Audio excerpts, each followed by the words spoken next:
శ్రీ వారాహీదేవి జ్యోతిషాలయం. విద్య, ఉద్యోగం, వ్యాపారం, పెళ్లి, ఆరోగ్యం, నాగదోషం, సంతానం, రాజకీయం, వామాచార దోషం, అత్తాకోడళ్ల మధ్య గొడవలు, ప్రేమించి మోసపోవడం, స్త్రీ పురుషుల వశీకరణం, ధనం నిలకడలేకపోవడం, మీ ఎటువంటి సమస్యలకైనా 24 గంటల్లో పరిష్కారం చూపబడును. నెంబర్ 1 వశీకరణ స్పెషలిస్ట్ పండిత్ పవన్ నంబూదిరి, కేరళ తాంత్రిక గురువు గారు. ఎక్కడి వారికైనా ఒక్క ఫోన్ ద్వారా వెంటనే పరిష్కారం చూపబడును. Phone number 9043637512. ధనుసు రాశి జాతకులు, తెల్లవారేసరికి వీరికి అతిపెద్ద ప్రమాదం దూసుకొస్తుంది. ఏమిటి ఆ ప్రమాదం, ఏం జరగబోతుంది తదితర అన్ని వివరాలు వీడియోలో చూసి తెలుసుకుందాము. వీడియో నచ్చితే తప్పకుండా ఒక చిన్న లైక్ చేసి మమ్మల్ని సపోర్ట్ చేయండి. ఇక ఆలస్యం లేకుండా వీడియోలోకి వచ్చేద్దాము. ఈ రోజు సర్వసాధారణమైన ఫలితాలు మాత్రమే పొందుతారు. ముఖ్యంగా గ్రహాల యొక్క సంచారం ప్రకారం గురు బలం బాగా తగ్గిపోయిన కారణం చేత అన్ని విధాలుగా జాగ్రత్తలు పాటించాల్సిన అవసరం ఉంది. ఇక ఈ సమయంలో అయిన వారు ఎవరు, కాని వారు ఎవరో తెలుసుకోవడంలో విఫలం అవుతారు. ఇదొక్కటే కాదు, మీరు తెలుసుకోవాల్సిన అంశాలు చాలానే ఉన్నాయి.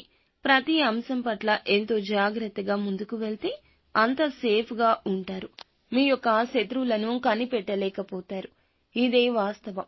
నిజాలు తెలియక వారితోనే చెయ్యి కలపాల్సి రావచ్చు. కాబట్టి ఈ విషయంలో కొంచెం అప్రమత్తంగా ఉండండి. గౌరవ మర్యాదలు తగ్గుతున్నట్లు అనిపిస్తుంది. మీ మాటకు విలువ లేకుండా పోతుంది. ఇలాంటి సమయమే ప్రశాంతతను కోల్పోకుండా ఉండాలి. కోపతాపాలకు పోయి ముఖ్యమైన వారిని, అయిన వారిని దూరం చేసుకోవద్దు. శత్రువులను పసిగట్టే ప్రయత్నం చేయండి. మరొక ముఖ్య విషయం చెప్పాలి. ఏమిటంటే కొన్ని సమయాల్లో కీలకమైన నిర్ణయాలు తీసుకోవాల్సి వచ్చినప్పుడు చురుకుగా వీరు పని చేయలేకపోవచ్చు. కొత్త అంశాల పట్ల చాకచక్యంగా వ్యవహరించలేకపోతారు. అప్పుడే కుటుంబం వీరికి మద్దతు ఇస్తుంది. జీవిత భాగస్వామి యొక్క సాయం ఎనలేనిదని చెప్పొచ్చు. దీని మూలంగా వివాదాల్లో చిక్కుకోవాల్సి వస్తుంది. అలాగే ఆశించిన లాభాలు అందుకోలేకపోతారు. ముఖ్యంగా వ్యాపారస్తులు ఈ రోజు మొత్తం కూడా జాగ్రత్తగా ఉండండి. తొందరపాటుతనాన్ని దరిదాపుల్లో కూడా రానివ్వద్దు. ఏ నిర్ణయం తీసుకోవాల్సి వచ్చినా 1కి 10 సార్లు ఆలోచించాకే ముందడుగు వేయండి.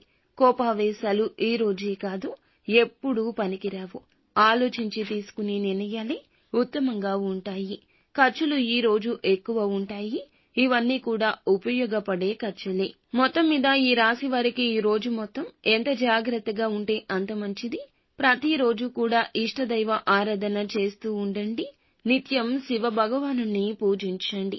అంతా మంచే జరుగుతుంది.